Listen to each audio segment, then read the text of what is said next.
Después del Recreo es un podcast elaborado por la potenciadora educacional Aptus y apoyado por la Fundación Hernán Briones Gorostiaga. Aquí nos sentamos a analizar prácticas educativas de excelencia basadas en investigaciones y experiencias en terreno. También escuchamos a actores educativos que están aplicando todos estos conocimientos. Así, este podcast busca entrelazar la investigación y la práctica en las aulas para ayudar a docentes, directivos y profesionales a mejorar la educación. Aptus es una organización sin fines de lucro que busca mejorar la calidad de la educación en los colegios vulnerables de Chile, compartiendo las mejores prácticas en educación escolar a profesores, profesionales y otras organizaciones.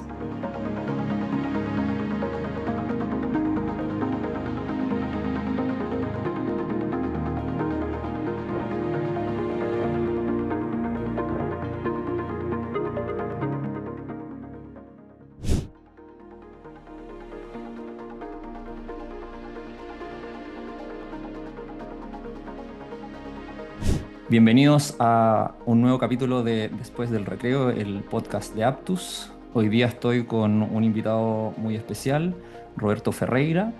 Ya vamos a pedirle que él se presente, pero voy a hacer una introducción rápida.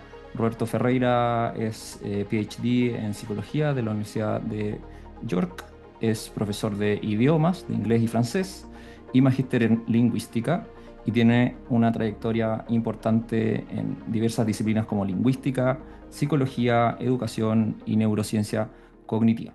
Actualmente se desempeña como profesor asociado de la Facultad de Ciencias de la Educación de la Universidad de Talca y también es director del Núcleo Milenio para la Ciencia del Aprendizaje, MinSol.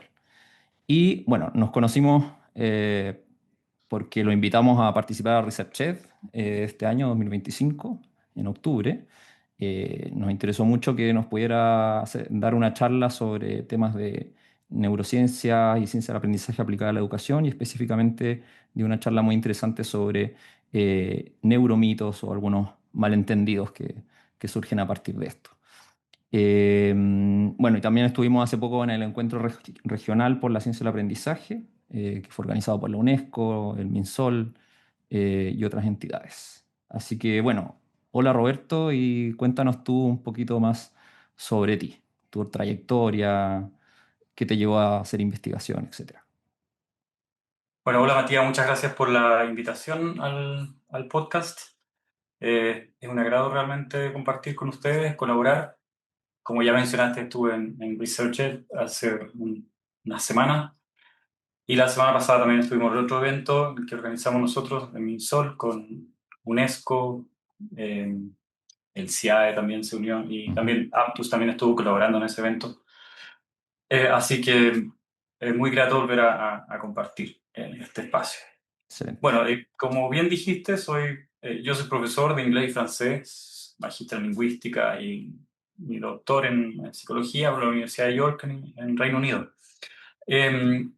Bueno, este background un poco mixto, ¿ya? Porque yo vengo de las humanidades hacia las ciencias Mm, cognitivas, psicología y neurociencia cognitiva, porque en el doctorado estudié, si bien es un doctorado en psicología, tuvo un componente de neurociencia cognitiva porque hice un estudio de neuroimagen sobre lenguaje. O sea, yo mm, estudiaba, en el doctorado estudié el aprendizaje léxico, es decir, cómo aprendemos las palabras, y básicamente dónde esas palabras se almacenan posteriormente en el cerebro. A mí me mm, interesaba el significado de las palabras y cómo hacemos ese mapping entre significado y la etiqueta lingüística de una palabra. Por ejemplo, cómo se pronuncia esa palabra, cómo se escribe y qué significado tiene. Esa asociación que uno tiene que hacer es un proceso que requiere exposición a esa asociación. Entonces, cuando uno aprende una lengua extranjera, por ejemplo, aprende nuevas palabras y tiene que hacer esa asociación. Y luego yo quería saber dónde en el cerebro se representan esas asociaciones. Es decir, cuáles son las áreas del cerebro, por ejemplo, que son responsables de la semántica. Entonces, me fascinó eso cuando yo era profesor, porque, bueno, a muchos profesores probablemente de inglés o estudiantes de inglés, cuando uno estudia una mm. segunda lengua, Sí. a veces se sorprende de lo rápido que logra comenzar a hablar, ¿ya? Y que uno a veces piensa que es más difícil, pero cuando es intensivo, claro. después de un mes uno ya puede articular ciertas palabras y tener conversaciones. Entonces, a mí me sorprendió que ese proceso fuera rápido y por eso me interesó estudiar el cerebro, es decir, cuáles son los mecanismos a la base de esto. Que probablemente no son las palabras más comunes que nos hacemos los profesores, pero a mí me fascinó digamos, ese aspecto del aprendizaje. Y por eso Mm, empecé a leer otras revistas y no solamente revistas de educación o lingüística, sino que empecé a explorar revistas de ciencia y así me fui yendo hacia un plano más científico y menos humanista. mm, Y es fascinante esta mezcla, así que yo la mm, recomiendo a todo el mundo que si mm. tienen preguntas de ese Sí. tipo, descubran otras disciplinas porque en la Mm, interdisciplina hay muchas cosas nuevas que se descubren. mm. Sí, súper interesante eso. Mm. Em, y pudiste cuando alcanzaste a hacer clases en escuelas antes de hacer tu doctorado? Quizás cuéntanos un poquito de eso. Sí, cuando egresé de la universidad comencé a trabajar en un colegio y trabajaba con niños de enseñanza básica y media en el mismo lugar. Y Mm, era mm, bastante difícil mm, porque enseñar a niños pequeños no es lo mismo que enseñar a adolescentes que están en tercero o cuarto medio. mm, Entonces tenía que hacer roles muy distintos.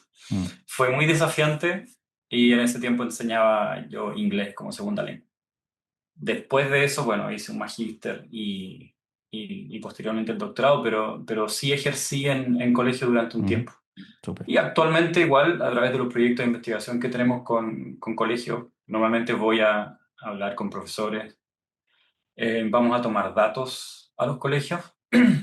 Eso involucra, bueno, primero conversaciones con apoderados, padres, con los profesores, con los directores y también con los niños cuando aplicamos las pruebas Claro. que les aplicamos. A veces son evaluaciones, son baterías de pruebas, eh, también en general son evaluaciones a lo largo de un periodo de desarrollo. Mm, mm. Claro, y ese background como profesor obviamente que ayuda ahí en moverse en ese mundo también. Y creo que ahí también destacarlo porque en el fondo, bueno, también la mayoría de los entrevistados que tenemos en este podcast, de hecho, son Mm, profesores o profesores ya. que hacen clase o que son líderes escolares, por ejemplo, pero también personas como tú que en el fondo estudió pedagogía, fue profesor y luego fue derivando más a esta parte de investigación y creemos que es súper interesante ese perfil, en el fondo, porque sabes cómo funcionan ambos mundos, que a veces Mm, nos puede pasar eh, que como los dos mundos tienen a veces algunas lógicas propias de cada uno, obviamente, porque son o sea, son ámbitos profesionales distintos, si bien están conectados, la investigación, qué sé yo, en cómo se aprende, cómo se enseña, a veces puede pasar que estos puentes, ¿verdad?, entre investigación y práctica no sean tan sólidos o no estén tan claros. mm, Entonces, también en parte por eso también te invitamos al podcast, porque creemos que mm. una de esas personas que están haciendo esos puentes súper claros.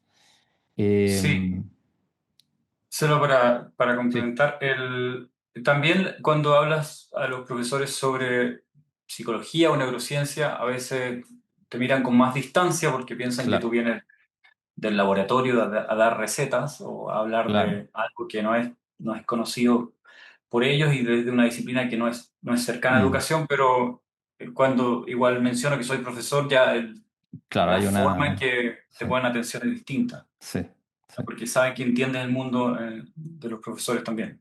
claro. Sí.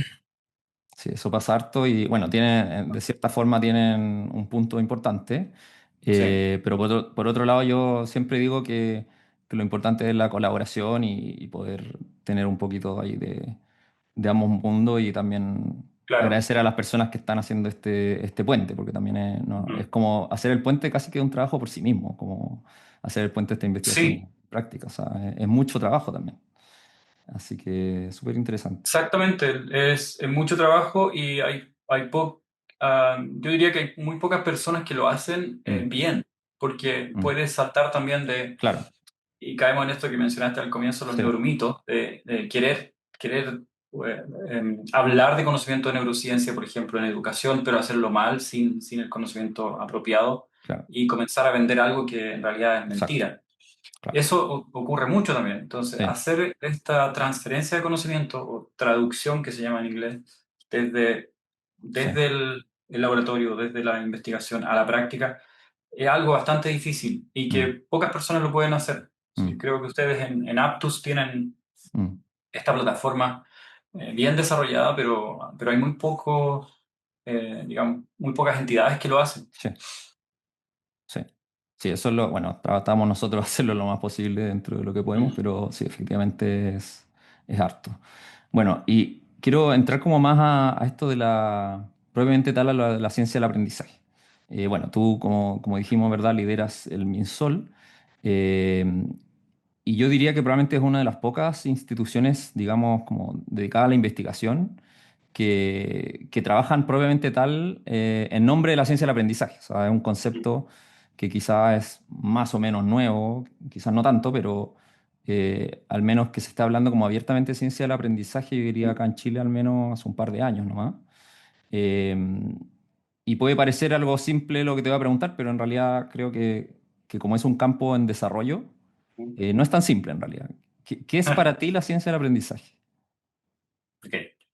Bueno, ahí aprovecho a recomendar un paper que define la ciencia del aprendizaje, de un autor que se llama Privitera, me parece, Em, donde se hizo una revisión de estudios para saber qué significaba, qué era la ciencia del aprendizaje. Pero a lo largo del tiempo pueden encontrar muchas definiciones de este concepto. Mm, Pero el que entendemos nosotros aquí en el núcleo y también en la UNESCO, y creo que es el mismo concepto que entienden ustedes en Aptus, mm, es esta idea de una nueva disciplina, o podríamos decir que es una transdisciplina porque agrupa diferentes disciplinas científicas, mm, pero estas disciplinas científicas no solo interactúan, sino que forman finalmente una nueva disciplina. mm, ¿Ya? Entonces, una disciplina científica que une diferentes disciplinas, una combinación de diferentes disciplinas que tiene como propósito ser la ciencia que utilice la educación para nutrirse, tener los conocimientos de manera de poder tener una educación que sea basada en evidencia. mm, Es decir, no solo una educación que funcione en la práctica, porque hasta el momento la educación es una disciplina práctica más que científica. Es decir, uno va a la universidad, estudia pedagogía, pero cuando ejerce y tiene dudas sobre algo que ocurre en el aula, normalmente le pregunta a otro profesor mm, que tiene experiencia práctica claro. y que normalmente esa información que el otro profesor te da no la encuentras fácilmente en un paper, en un artículo científico. Está más bien en una información Sí, que situada. se transmite en la práctica. Es Mm, decir, un profesor con más experiencia, o generalmente en el colegio te van a decir, no, este profe es súper bueno para tal cosa, mm, o este profe maneja súper bien a los estudiantes. Y tú vas para que te dé los tips. mm, claro. Así funciona, más que ir a la universidad o volver a la universidad y aprender Mm, algo nuevo. mm, Entonces, es una disciplina que se sigue manteniendo como una disciplina práctica. Lo que deberíamos lograr con la ciencia del aprendizaje es que esta disciplina, lo que funciona en el aula, eh, se investigue para sistematizarlo posteriormente. Es decir, entender por qué eso funciona, analizarlo, es decir, estudiar sus componentes y después poder enseñar eso. De manera de que otros profesores puedan aprender de esas mejores prácticas y esas mejores prácticas tengan también digamos, un sustento científico. Es decir, sabemos por qué funcionan, cómo funcionan, dónde funcionan. mm, Y no solamente es el conocimiento de un determinado profesor que está en un determinado colegio, porque de esa forma no podemos sistematizar el conocimiento. Entonces, por eso esta disciplina es muy importante. mm, Eh, los, debe utilizar métodos que son también ecológicos y que incorporan a los profesores, eso es importante también, como investigadores.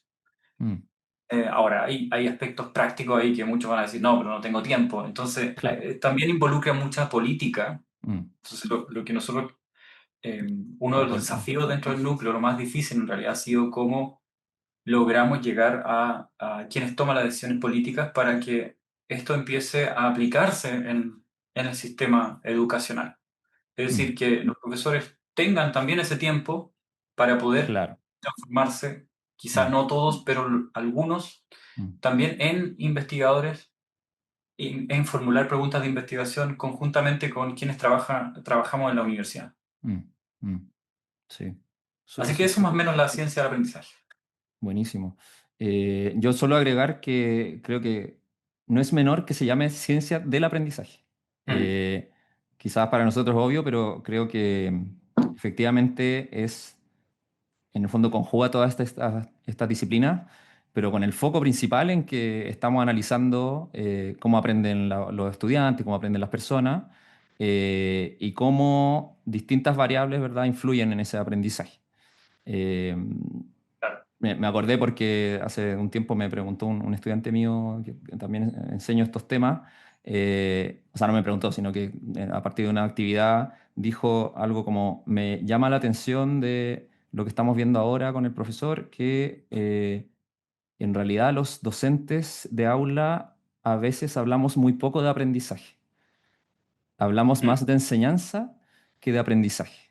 sí. Y en realidad deberíamos hablar y enfocarnos mucho más en Mm, analizar cómo están aprendiendo nuestros estudiantes y a partir de eso tomar ciertas decisiones o hacer adaptaciones de cómo enseñamos. claro, es Así un que, buen punto, ¿ah? Y es una discusión también dentro del área de ciencia del aprendizaje, porque algunos dicen, deberíamos también hablar de ciencia de la de enseñanza, la enseñanza, claro. Mm, porque estas dos disciplinas mm, no se pueden separar. mm, Yo soy de los que cree que primero tenemos que entender cómo aprendemos mm.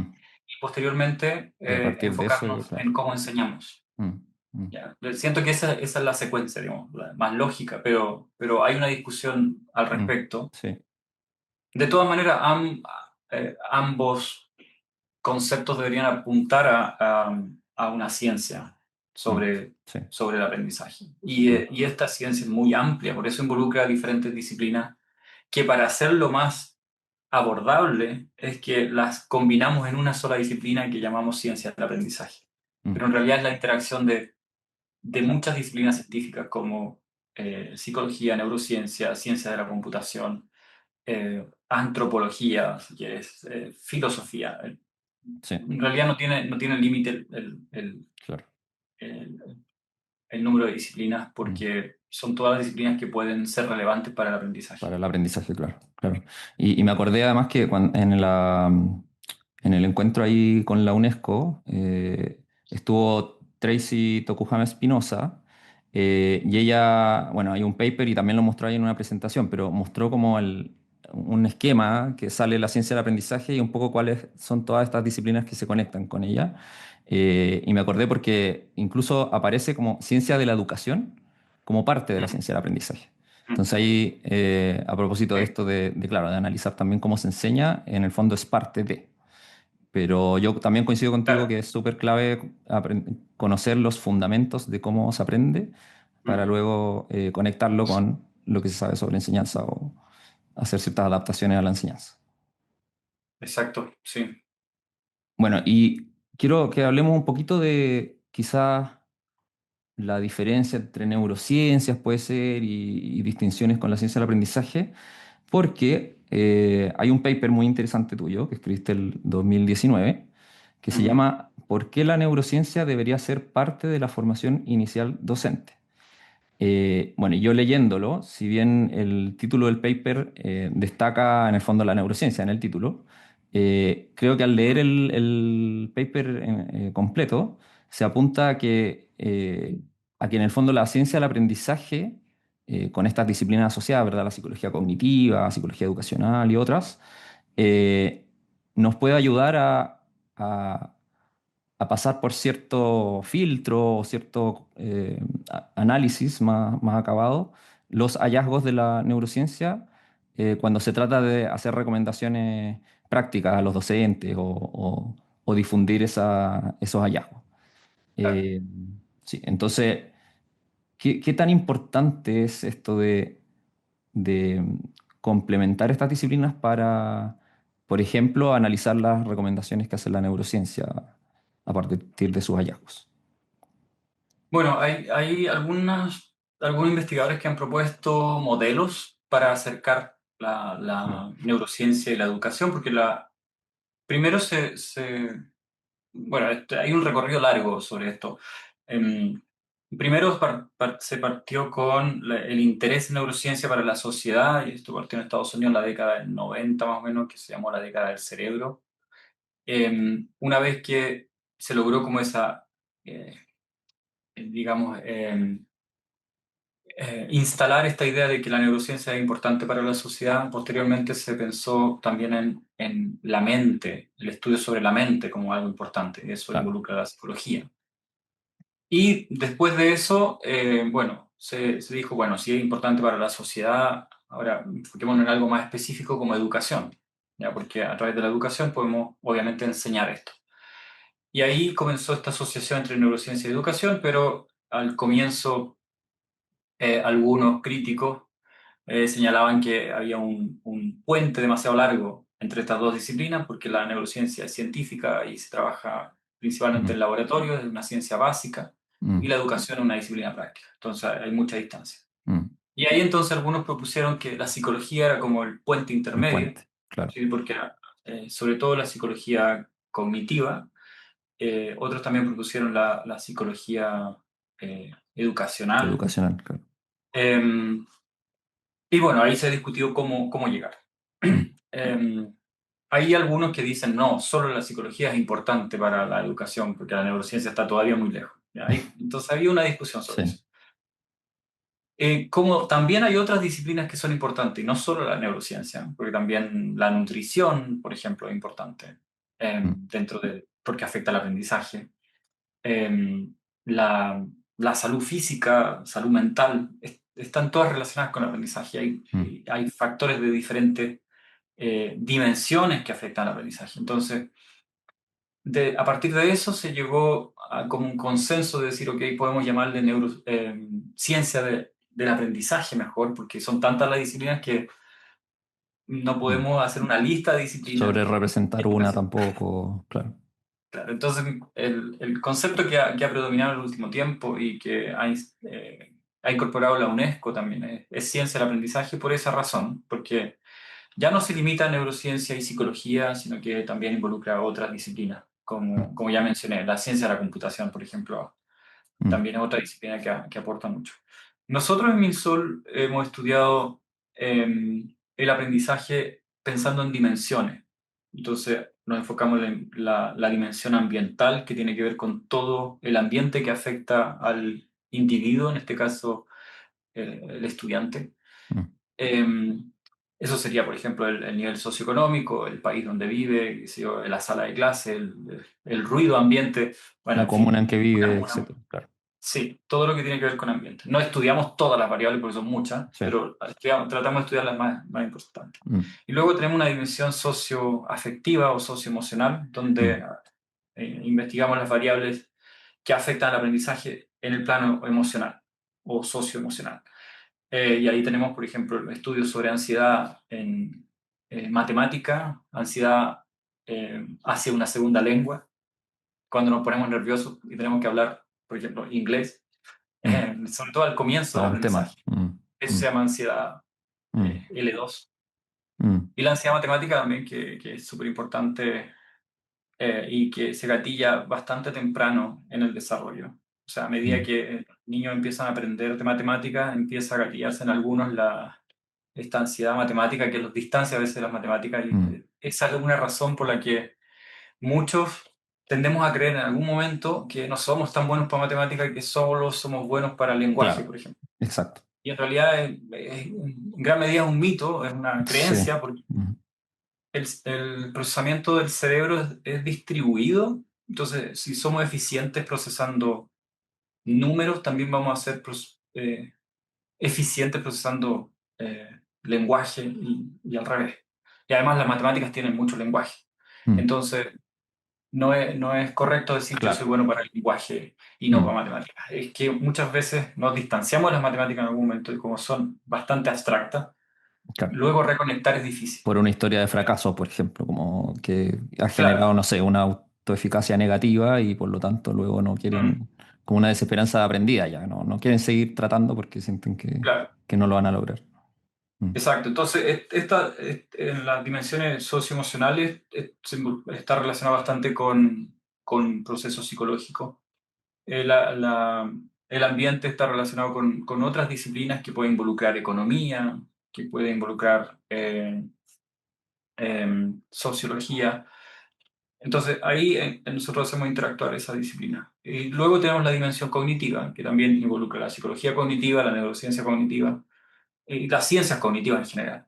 mm, Eh, entonces, en ese plano nos movemos nosotros dentro de Minsol.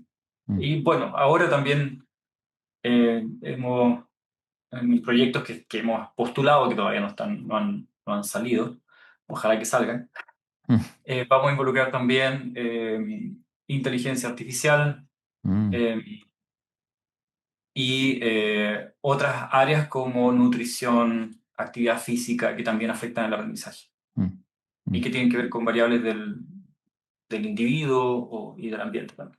Pero mm, son como variables nuevas dentro de las dimensiones que nosotros estudiamos. claro. Así que eso es más o menos cómo investigamos realmente dentro de, de la ciencia del aprendizaje. Mm, mm, Pero estamos en el claro. comienzo, ¿no? Esto a futuro debería ser algo mucho más establecido. Claro. Y ahí por eso es clave esto de complementar disciplinas o aspectos Mm, que influyen en el aprendizaje. eh, claro. claro, la neurociencia, de todas maneras, hay muchos, yo creo que de todas maneras hay hallazgos súper clave de la neurociencia que sin neurociencia habrían cosas que no tenemos cómo Mm, saber. Eh, pero que siempre creo que es bueno tener también todo este bagaje de qué es lo que dice la psicología, qué es lo que dice, qué sé yo, si hay estudios en educación de estrategias de mm, enseñanza que funcionan mejor y se ha conectado con el aprendizaje, por ejemplo, mejor. Eh, y bueno, y una de las cosas que aparece en este paper que te decía, eh, creo que hay otro paper también tuyo que aborda más directamente el tema de los neuromitos. eh, Algo muy interesante es que los docentes que tienen más interés en general mm, en la neurociencia, y probablemente, qué sé yo, han tomado algún curso o han estudiado como medio autodidactas, también son aquellos docentes que creen más en malentendidos o en neuromitos.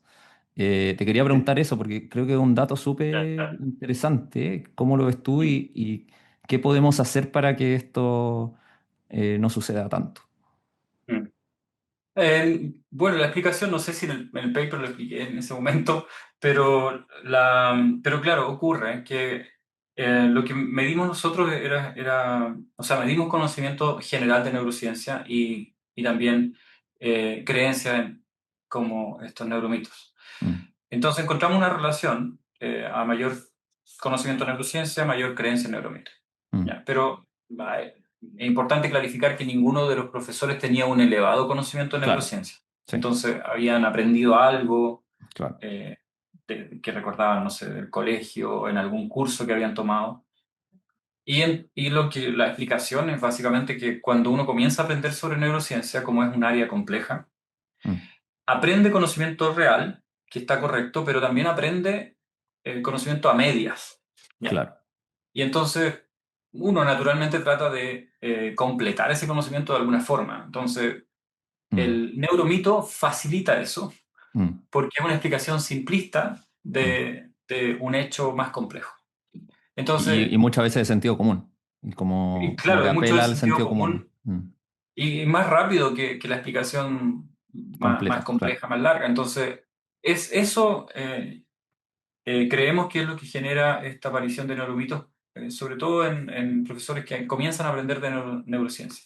Mm, Ahora, creemos, y eso lo hemos visto en un estudio, que cuando ya tienen conocimiento, han aprendido conocimiento más a largo plazo, empiezan a disminuir esta creencia del neuromito. claro. Entonces se empieza Mm, digamos, a eliminar esta correlación mm, mm, que existe. Ya se mm, empiezan a disminuir los neuromitos y empieza a aumentar el conocimiento de neurociencia.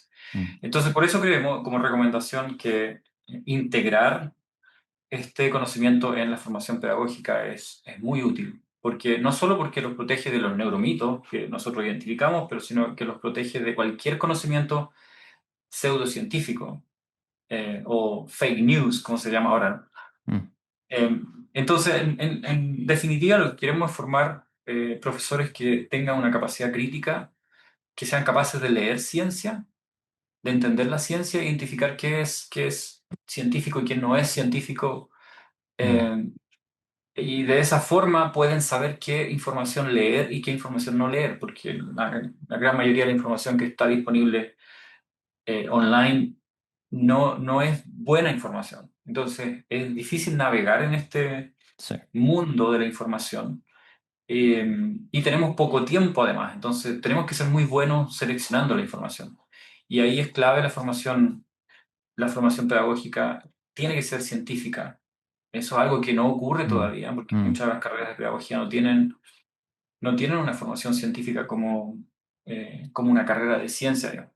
mm, Em, claro. Mm, Quizá los profesores que estudian una disciplina científica como biología, química, física, están más preparados para eso, pero en la formación pedagógica, en claro. general, no hay una formación científica. Mm, Es decir, no hay una formación científica sobre el aprendizaje y la enseñanza.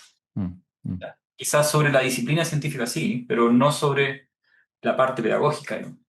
claro. Y ahí falta desarrollo. Ahí es donde debería estar la ciencia del aprendizaje. Yo Mm, imagino en el currículum del futuro una ciencia del aprendizaje uno, 2, 3, 4, qué sé yo, a lo largo sí. de Mm, la formación pedagógica. Así como en ingeniería está cálculo uno, cálculo mm, 2 o claro. álgebra. ¿Sí? Que son conocimientos Eh, básicos que permiten luego claro, hacer cosas más complejas. Es como, exactamente. claro. Y de Mm, esa forma, bueno, y ahí obviamente debería haber mucha lectura de artículos científicos. Y también a futuro debería generarse más conocimiento que sea directamente aplicable en el aula, porque lo que tenemos hasta ahora es claro. mucho conocimiento sobre Mm, aprendizaje básico, pero claro. poco conocimiento también sobre aprendizaje en aula. Mm, mm, sí. Eh, sí, súper interesante eso. Estaba pensando también en, claro, entonces en el fondo para minimizar un poco esto de la creencia en ciertas, qué sé yo, neuromitos malentendidos, es importante la formación formal, digamos, o sea, en el fondo cursos como que lleguen a Mm, cierta profundidad para poder claro. eh, gestionar esa probabilidad de que se crean estos neuromitos, porque además Mm, están por todos lados. O sea, uno se mete a LinkedIn y, qué sé yo, varias compañías que aparecen, estilo de aprendizaje, hemisferio sí. izquierdo, hemisferio derecho, gimnasia cerebral, un montón de cosas eh, que no están evidenciadas de tener un impacto profundo en el aprendizaje. Eh, y, y cuando uno eh, claro, piensa más en detalle esto, está por un lado la formación explícita al respecto, y me acordé que estuvo Bárbara Oakley en ResearchEd también, Sí. y ella la entrevisté hace poco también porque publicamos su último libro, Enseñanza Contraintuitiva, and Common Sense Teaching, y ella me decía, le partí preguntando sobre esto de los neuromitos, y ella Ya. me decía que me quedó bien grabado porque le encuentro razón. eh, Dijo que no estaba de acuerdo con que para enfrentar este tema de los neuromitos, lo único que se enseñe sea neuromitos. Que en el fondo me dijo que conocía universidades, por ejemplo, que habían integrado algún cursito, como en la formación Mm, docente, pero por ejemplo un curso que era solo hablar de neuromitos, o lo principal del curso era como que los contenidos era neuromito uno qué sé yo, estilo de aprendizaje, ya. neuromito 2 bla, bla, bla. Y ella no está de acuerdo con eso porque cree que en realidad hay mucho de la neurociencia en sí misma que se puede explicar mucho más en profundidad Mm, eh, y que a partir de esa explicación o enseñanza en profundidad, esos neuromitos van a ir desapareciendo a mm, lo largo del tiempo. sí. Entonces, no es que sea no es que no podamos hablar de neuromitos, porque yo creo, mi visión es que es súper importante hablar de eso explícitamente, porque si lo metemos abajo de la alfombra, en el fondo se va a seguir reproduciendo solamente. Mm, Pero por otro lado, claro, también tener esto de la formación profunda, formal, eh, Y ahí, Mm, ahí estaba pensando porque bueno, todos estos campos, la psicología educacional, la neurociencia cognitiva, etcétera, la educación, obviamente que cada una de estas disciplinas tiene infinitos aspectos, infinitas investigaciones que están ocurriendo, cosas nuevas que aparecen en la investigación, quizás cosas que están más consolidadas de antes. Entonces, por ejemplo, cuando uno piensa en, qué sé yo, si tenemos un curso en la formación inicial docente de neurociencia, ¿cuáles serían estos quizás hallazgos más consolidados o hallazgos consolidados y que a la vez sean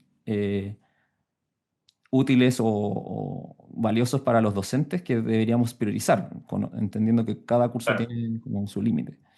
Eh, ¿Cómo ves tú eso de la selección, quizá? Alguna cosa que quizás tú digas, sí, esto de neurociencia, por ejemplo, todos deberían saberlo. Mm. Sí, ese es un gran desafío porque, como dije anteriormente, no es solo la neurociencia, sino que también la psicología y otras Mm, disciplinas que son relevantes. Pero en neurociencia, un concepto, yo hablaría de psicología y neurociencia como las dos disciplinas claves, digamos, con las que deberíamos comenzar y luego ir expandiéndonos mm, al resto del cuerpo, digamos, porque el claro, cerebro tampoco vive solo, sí, ya. Siempre claro, pensamos en el cerebro, pero el cerebro sí, está conectado al resto del cuerpo y es por eso que otras claro. cosas que La afectan, nutrición, como decía, la claro, la alimentación. Se dice que el nutrición. estómago es el segundo cerebro. Exacto. Tiene Entonces tiene un sentido, efecto. claro. No, lo que comemos nos da la energía. O sea, si comemos, Sí. hay muchas cosas que son relevantes con respecto a la nutrición. Por ejemplo, qué comer Mm, antes de ir a una mm, reunión afecta mucho cómo mm, uno se va a sentir durante esa reunión. O sea, mm, si como, por ejemplo, algo alto en carbohidratos, lo más probable es que en esa reunión me dé sueño y claro. no me pueda concentrar en la reunión. Pero Mm, si consumo una dieta baja en carbohidratos antes de ir a una reunión, voy a estar mucho más alerta. mm, Em, ese tipo de cosas no las aprendemos nunca. Yo no. las aprendí hace poco Mm. y hacen una gran diferencia. O sea, Y hay, ahora me hay toda imagino una que explicación. antes de esto no almorzaste tanto carbohidrato. No, no, por supuesto. No. De hecho, ahora, cuando, cuando como algo, por ejemplo, un típico almuerzo chileno sería, no sé, arroz con pollo. Mm, Y así, si ahora me como el arroz que normalmente me dan en un lugar, mm. es Daría típico que me va a dar sueño mucho sueño. una hora y Mm, media después. O sea, da mm, sueño. mm, Y eso tiene una explicación, obviamente, porque hay, mm. eh, eh, no lo voy a explicar ahora porque quería explicar Sí, lo otro antes. sí, sí. Pero ese es el rol que tiene en la nutrición, el aprendizaje. Y lamentablemente comemos de manera bastante irregular ahora más que antes. Y los estudiantes universitarios, sobre todo los estudiantes universitarios, entonces eh, a veces comen justo antes de entrar a la sala, o incluso ahora comen en la sala y comen un sándwich con mucho pan. Mm, Eso mm, no es lo ideal para aprender, o sea, es lejos lo ideal para aprender. mm, Ok, pero volviendo a lo anterior. Em, Sobre psicología, creo que saber sobre memoria, y ahí lo vimos en Research Ed, charlas sobre memoria de trabajo. mm, Creo que la memoria de trabajo, la función ejecutiva en general, ujú. son temas Muy clave. básicos, diría yo, de la ciencia del aprendizaje, Mm, Em, porque involucran los mecanismos que están a la base de cómo gestionamos lo que aprendemos. claro. Entonces, la memoria de trabajo, saber el límite de la memoria de trabajo es muy importante para no sobrecargar a los estudiantes Sí. y no sobreestimularlos también, que es algo que es un mito también, tener las salas, por ejemplo, en Llena parvularia de. Claro. llenas de colores y llenas Mm, de stickers y, mm, y tarjetas y, mm. y cosas. El Claro, como con ambiente esta medio, creencia de que van a absorber de alguna forma lo que está claro, alrededor, como de alguna claro, forma levantar, como las letras, qué sé yo. exactamente. Los Mm, niños necesitan estimulación, pero no sobreestimulación. claro. ¿Ya? Entonces, de la misma forma que necesitamos comer para tener energía, pero no necesitamos comer demasiado porque mucha energía no hace en realidad, eh, a nuestro cuerpo le genera un estrés porque tiene que almacenar esa energía y ese proceso es caro a nivel energético. Mm, Entonces, lo mismo ocurre a nivel cognitivo si nosotros tratamos de meterles mucha información sí. los saturamos y los distraemos y no se enfocan en lo que tienen que aprender. Por lo tanto, un ambiente tranquilo es mucho mejor para el aprendizaje, donde el foco sea la tarea que está realizando y no toda la sala de clase con estímulo. Mm, Entonces, esos conceptos son súper importantes para tomar decisiones. O sea, mm, las educadoras de párvulo deberían saber mucho sobre funciones ejecutivas porque además los niños están en pleno desarrollo de las claro. funciones ejecutivas. Su corteza prefrontal, que es la base, digamos, neuronal de esto, madura más tarde que todas las otras partes del cerebro. Por lo tanto, es importante en ese proceso de maduración ir moldeando la corteza prefrontal. Y es más fácil también enseñar las funciones ejecutivas a temprana edad, porque todo es Mm, más maleable. No significa que no podamos aprender en el futuro, pero va a ser un poco más difícil. sí. Entonces, aprender hábitos, aprender eh, buenas costumbres, digamos. Mm, Es súper fácil hacerlo en esa etapa temprana. mm, Y tener ese conocimiento de cómo se desarrolla la función ejecutiva y cómo madura la corteza prefrontal es fundamental para enseñar a niños que tienen 4 o 5 mm, años, bueno, y a lo mm, largo de toda su escolaridad. Y mm, ese conocimiento está prácticamente ausente de la formación pedagógica. O sea, mm, yo no tuve nada de conocimiento sobre eso, quizá una pincelada en la asignatura de psicología que claro. tuve, Mm, pero fue como el nombre solamente. mm, sí. Función No, no, ejecutiva no. creo que nunca fue mencionado. Mm. Escuché hablar O al sobre menos no se le dio cognición. probablemente la importancia, digamos, de lo No, que tenía. Mm, no, porque en general en las carreras de pedagogía, y todavía ahora lo he visto, se estudia, de psicología se estudia como la historia de la psicología, claro, sí, como los clásicos, sí. y ya, Piaget, sería todo. Entonces, Vygotsky, claro. exacto. Entonces uno queda con la idea de que los psicólogos son Pavlov, Sí. Como no al lo más conductismo, no, claro. no, no a Skinner, sí a Piaget, Vygotsky. Esa es como la Exacto. Y conclusión Piaget y general. Vygotsky son como los más Y actuales. Brunner, En claro. realidad son muy Sí, antiguos ya. sí. Y no vemos nada de psicología cognitiva Mm, actual o psicología del desarrollo actual, ni mm, por disciplinas tampoco. mm, Entonces, el conocimiento es muy, muy pobre que se enseña. Ese conocimiento debería estar, el conocimiento sobre memoria, memoria de mm. trabajo y memoria a largo plazo A largo también. plazo. Y Mm, memoria episódica, que sí, depende, por ejemplo, la memoria episódica depende de una zona del cerebro que se llama hipocampo, donde almacenamos temporalmente información y que luego viene otra parte que me encanta enseñar cuando puedo, es cómo almacenamos esta información a largo plazo y cómo la consolidamos y que eso depende del sueño. Eso es súper sí, importante porque hoy en día estamos durmiendo muy poco, sí. sobre todo los adolescentes y los universitarios, ya que tenemos bastante entretención con el teléfono. Y el teléfono es fatal para usarlo en la noche antes de irse a acostar Sí. porque tiene una luz muy fuerte, nos distrae, y también nos genera ansiedad porque si estamos peleando con alguien en el teléfono o viendo las redes sociales, vamos a tener muchos Mm, estímulos y eso nos va a costar dormir, dormimos poco. mm, Y entonces consolidamos menos información y también eso, el dormir poco nos afecta también a nivel socioafectivo, porque, y sobre todo si perdemos la última parte del sueño, eh, cuando despertamos con alarma, en general. Ya, si alguien, por ejemplo, se acuesta a las 2 de la mañana porque se quedó, no sé, viendo una película o en el celular, y luego tiene que levantarse a las 6 o 7 de la mañana, está durmiendo menos de lo necesario y va a tener que despertar con una alarma a esa hora. Bueno, va a perder probablemente la parte del sueño que tiene que ver con la consolidación de información claro. emocional. Mm, Entonces, si experimentamos nosotros, por ejemplo, un trauma o tenemos una situación compleja durante el día, durante la noche consolidamos esa información, pero atenuamos las memorias emocionales. Y eso mm. ocurre principalmente en la última parte de la noche, en el sueño Ah, perfecto. REM, que Mm. es donde Sueño predominan los profundo. sueños. Mm, Sí, o sea, predominan digamos, soñamos más en esa etapa. ujú. Y a la vez el cerebro hace como un replay, Una em, revisión una de lo que revisión pasó de en lo el que hizo en el día, día. básicamente. Claro. Mm, De hecho, si despertamos, vamos a estar soñando sobre algo, y normalmente es algo negativo o muy positivo, ¿ya?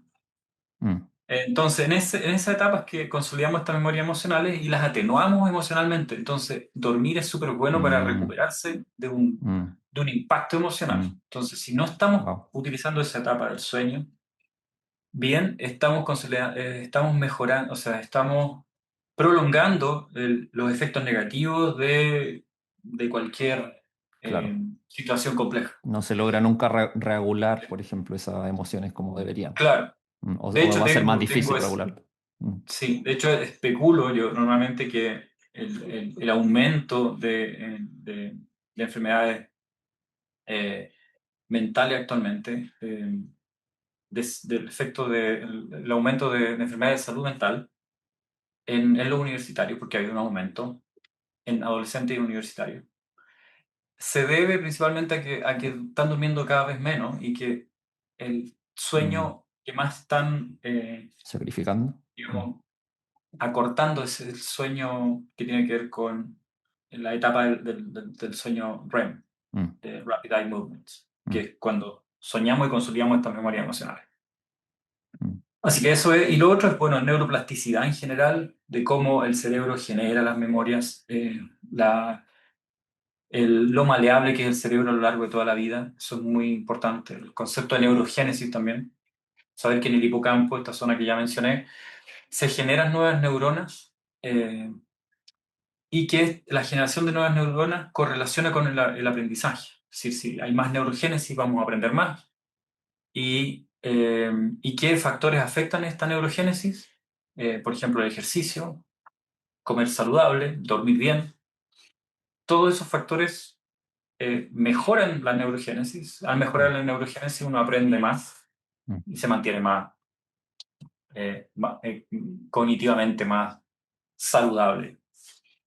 Sí, esos tres conceptos son clave, hay muchos otros que podría Sí. mencionar, pero generalmente parto eh, con, Mm, con memoria, neuroplasticidad, mm, neurogénesis. sí.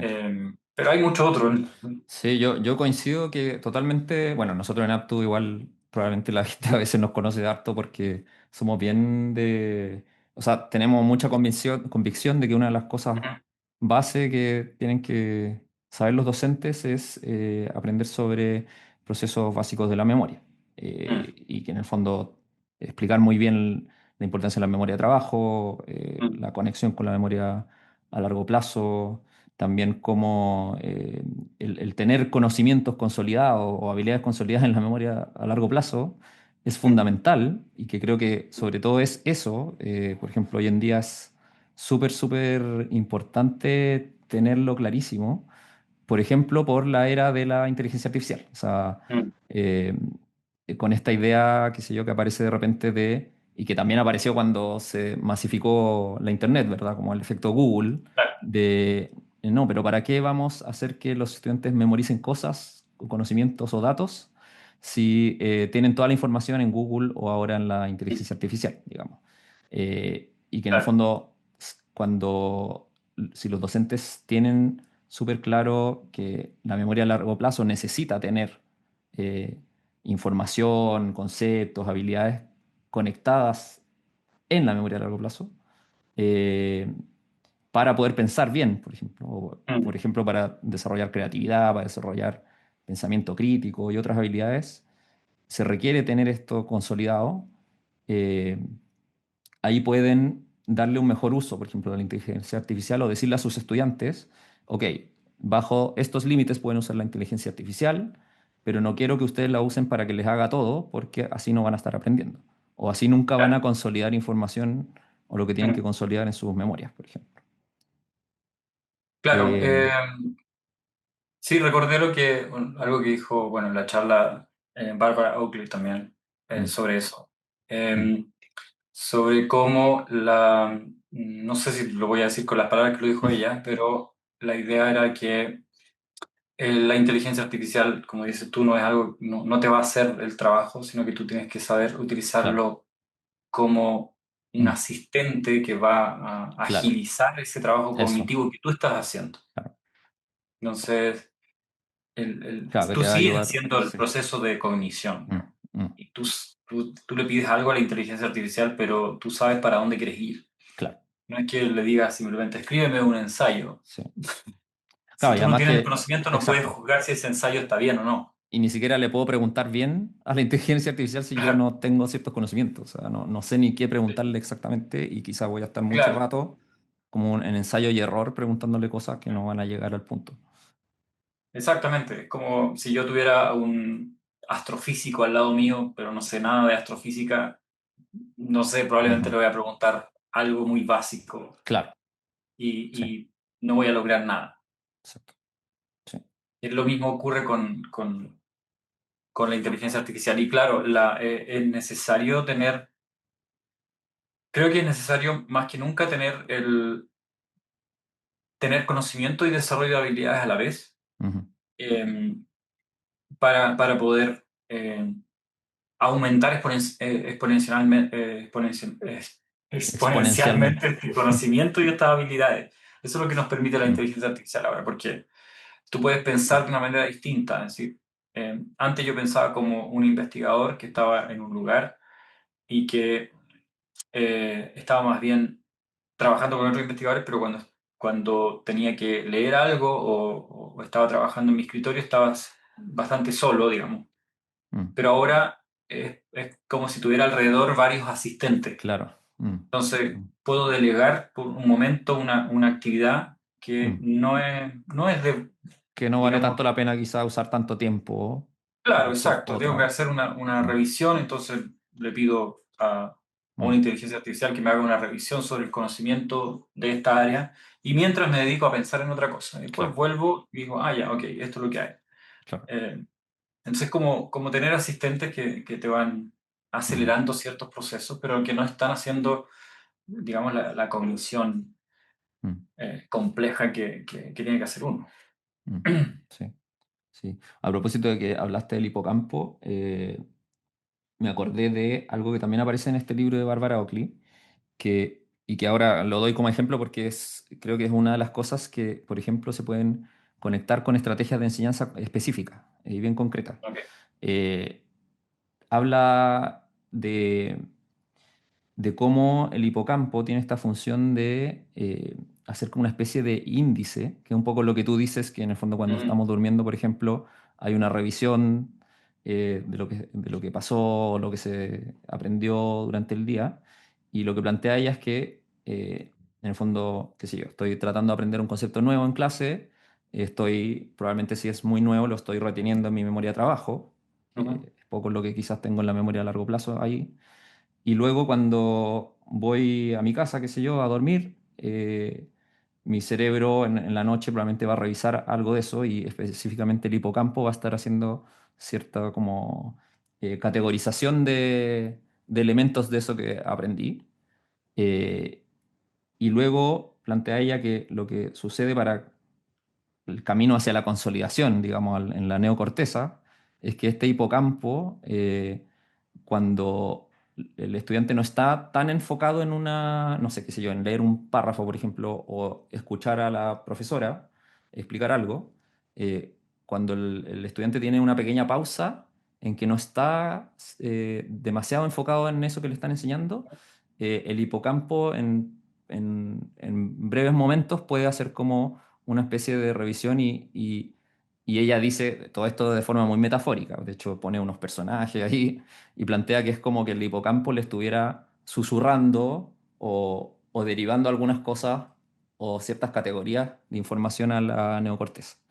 En estos momentos en que, por ejemplo, la profesora está explicando algo y dice, ok, tómense unos segundos para darse vuelta y hablar con el compañero, y plantea que, por ejemplo, esos pequeños segundos en que se organiza la sala, qué sé yo, hay ciertos cambios, incluso eso ayuda a que consolidar. claro, a que el hipocampo tenga un espacio para que la memoria de trabajo como que le mande esa información y pueda estar como haciendo Mm, esa revisión.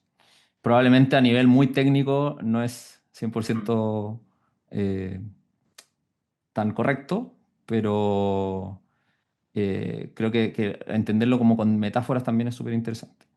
mm. Sí, tiene el sentido. También en literatura sobre de psicología, que sea, bueno, ese efecto se llama el efecto de el aprendizaje espaciado. Exacto, Sí. sí. Y está demostrado eso en psicología y lo relaciono con Exacto, lo que planteas tú. tal cual. Sí, Em, que, claro, funciona mejor si tú haces bloques de estudio, luego con exacto. espacios de tiempo en que descansas, Ujú, digamos. Ese espacio es como que hace otra cosa, sí, más liviana o algo que te exacto. distrae un poco o no estás haciendo nada. Eso Ujú, funciona mucho más que si tú tratas de trabajar 4 horas continuadas sin parar. exacto, tal cual. Esos espacios son súper importantes y se ha demostrado en psicología Sí, con diferentes tipos de estímulos mm, que se logra aprender más si tú haces sí, estos descansos en el medio. exactamente. Em, y ahí, bueno, eso varía también de acuerdo a los individuos, de acuerdo a cómo te has entrenado. Algunos plantean que es bueno tener como espacios largos, como de 1 hora y media, por ejemplo, como máximo, y en esos espacios se es muy productivo. A mí me funciona eso en algunas cosas, en otras hago tiempos más breves, por Más breve. ejemplo, utilizo no sé si conoces el Pomodoro, Sí, sí, eh, sí. estos de 25, De que hecho son Bárbara 25. Oakley lo difunde mucho esa Ya, estrategia. sí. Realmente funciona Sí, cuando, sobre todo hay periodos, hay días en que uno está más distraído sí. Mm. y que, no sé, hay como Que es mucha muy información en el difícil mantenerse ambiente. 40 minutos en una cosa, entonces necesitas Claro. algo más Y corto. Mm, lo más corto de estos espacios son 25. Yo a veces hago 25. Y mm, son 25 minutos y luego 5 de descanso. Y esos 5 de mm, descanso, bueno, puedes hacer cualquier cosa, puedes hacer ejercicio mm. o mirar para afuera, dar Estirarte. una vuelta, Sí, ir al baño, qué sé yo. sí. Y tu mañana se puede dividir en 8 de esos 25 minutos. Y terminas la mañana y a veces se pasa súper rápido, Mm, sobre todo cuando tienes problemas para concentrarse. Y funciona. mm, Ahora, cuando hay que hacer tareas más complejas, como por ejemplo tener que escribir un paper, a veces funciona un tiempo más largo, como mm. puede ser 1 hora y media. Hay Claro. neurocientíficos que recomiendan 1 hora y media como el tiempo Mm, ideal para ser productivo. mm. Y realmente concentrado a full 1 hora y media sin otras distracciones, porque no funciona el multitasking, Sí, la también multitarea otro mito. no es lo más eficiente. La idea es hacer una sola tarea. En 1 hora y media se puede lograr bastante trabajo si uno está consciente de no distraerse, porque Mm, ahora hay mucha distracción y nos distraemos fácilmente y eso nos hace muy poco productivos. mm, Entonces lo relaciono con eso, no estoy al tanto, pero sí hay algunos que plantean que existe esta consolidación también sin sueño. mm. Lo que se sabe sí es que durante el sueño es donde ocurre Claro. esta consolidación a largo plazo, pero no estoy tan al tanto de Mm, la literatura sobre esta consolidación sin claro. sueño, es decir, Sí. como lo planteaste tú, pero sí lo he escuchado, pero no Sí, conozco de también. hecho, bueno, yo es primera vez que lo leía en este libro, es primera vez que lo leía, entonces quizá Pero, algo bien reciente, pero es pero interesante. tiene todo el sentido porque en psicología Sí, se sabe que el aprendizaje espaciado funciona sí, y a nivel neuronal no tengo claro exactamente por qué funciona, pero mm. puede ser Podría ser una explicación. Mm, lo que plantean, claro, lo que explicas tú, que plantea sí, Bárbara Oakley, me hace todo. O sea, tiene todo el sentido. mm, sí, sí, súper interesante. Eh, bueno, ya estamos en la hora, se me pasó al menos a mí súper rápido. Creo que podríamos hablar Sí, mucho no, a más mí temas, también. pero ya estamos terminando, así que eh, bueno, voy a hacerte las últimas dos preguntas. Eh, Vale. ¿Qué les recomendarías a los investigadores, eh, de alguna forma relacionada a la ciencia del aprendizaje, Ujú. para acercar la evidencia a los docentes o a todo lo que sea práctica en educación? Bueno, lo primero es que quienes trabajan en disciplinas, en cualquier disciplina como puede ser lingüística, psicología, neurociencia, educación, es que traten de aprender de otras disciplinas también. Es Mm, decir, que vean el objeto de estudio, mm, ya sea en un programa de doctorado que estén haciendo, o en un postdoc, o en un magíster, o en pregrado incluso, mm, traten de entender un fenómeno de diferentes ángulos y no mm, solamente desde una disciplina, porque eso limita demasiado sí, la comprensión del fenómeno. mm, Es decir, tenemos que salirnos de una disciplina para entenderlo con más profundidad. Eso es lo primero. Y cuando hagan este ejercicio van a encontrar que es mucho más fascinante que mantenerse en una sola disciplina. Sí. Porque no hay razón hoy en día para estar investigando el lenguaje, por ejemplo, solo desde la lingüística. Yo no le encuentro ningún sentido porque la gran mayoría de las cosas están estudiadas en lingüística. No Mm, vamos a encontrar muchas cosas nuevas.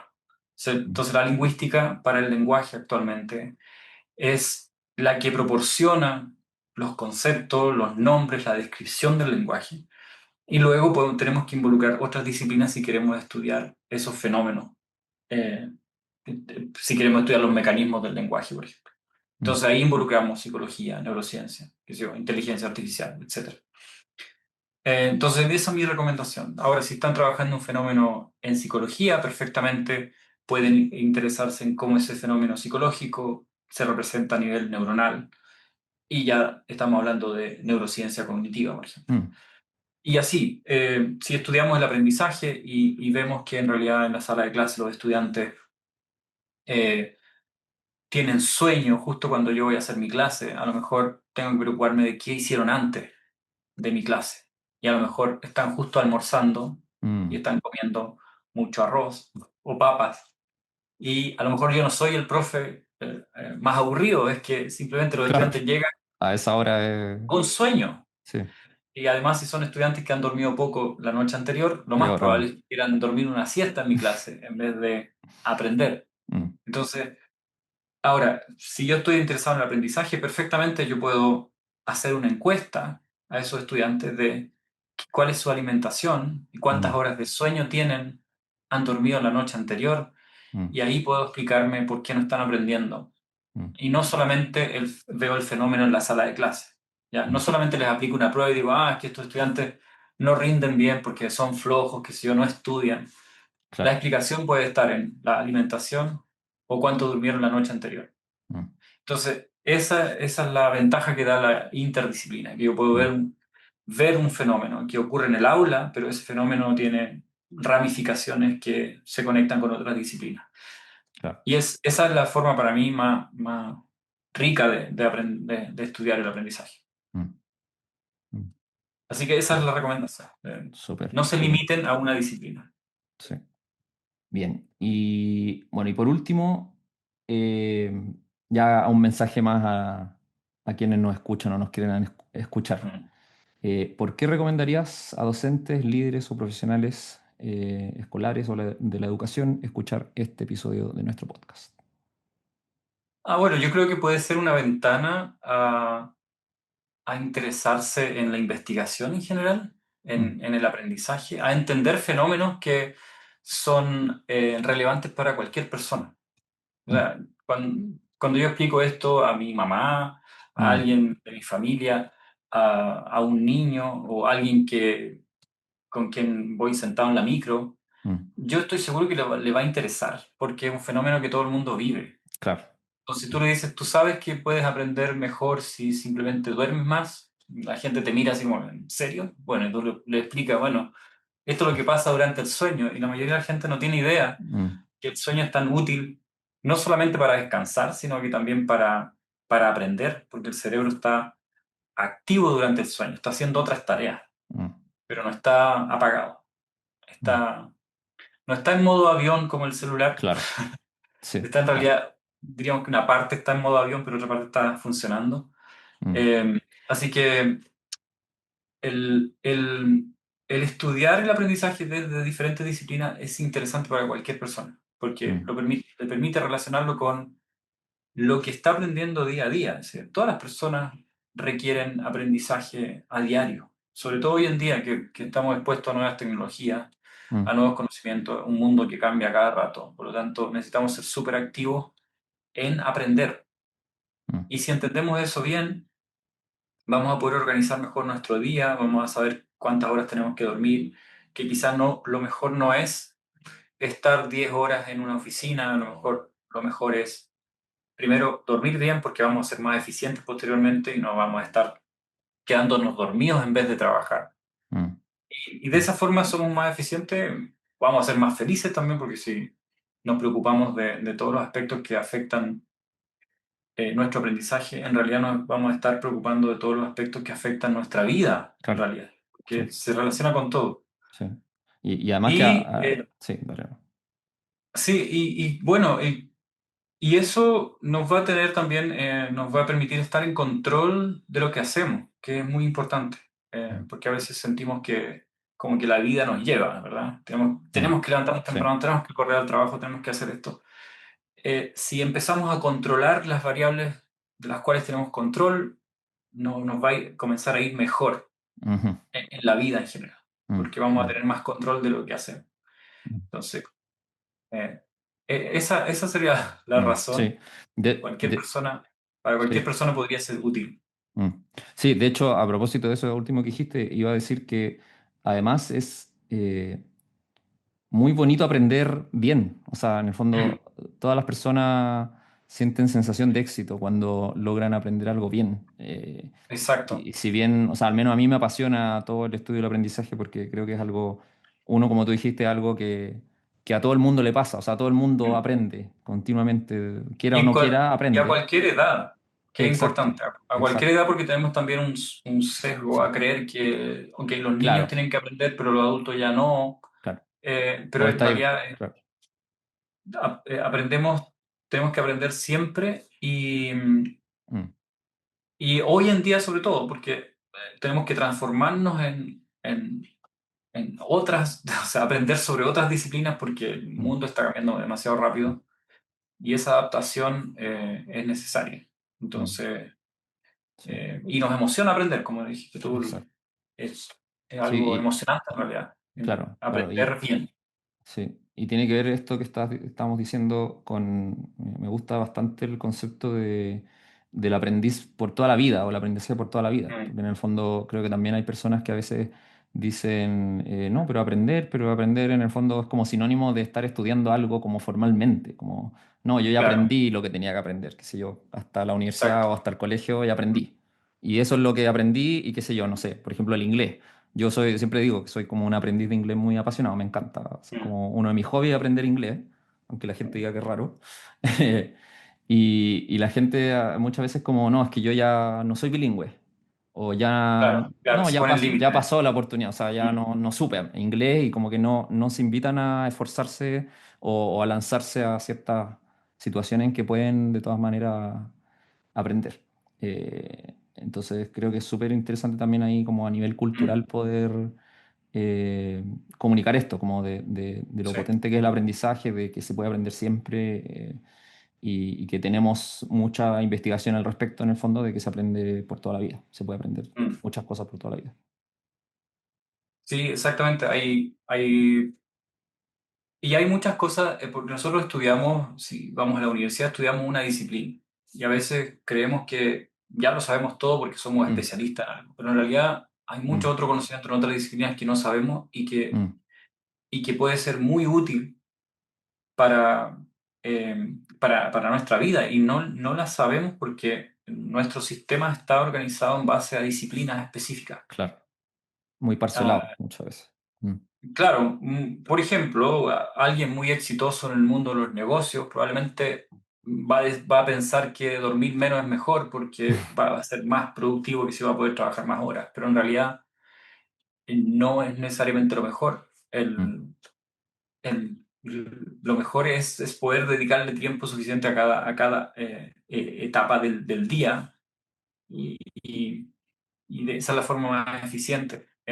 Pero no lo sabemos y muchas veces lo sí, sabemos muy tarde. ujú, Eh, lo importante que es tener este conocimiento de otras disciplinas. mm, súper. Bueno, estamos ya culminando el capítulo. Muchas gracias, Roberto. Me encantó el capítulo y yo creo que a muchas personas también les va a gustar mucho. Así que eso, que tengas muy buena tarde. Vale, muchas gracias Matías. A mí igual yo lo pasé súper bien. Podría seguir hablando. Sí, no, yo Así también. que Estaba muchas gracias fascinado. Estaba por, fascinadísimo. por la invitación. Y mucho éxito también con el podcast. Vale, gracias.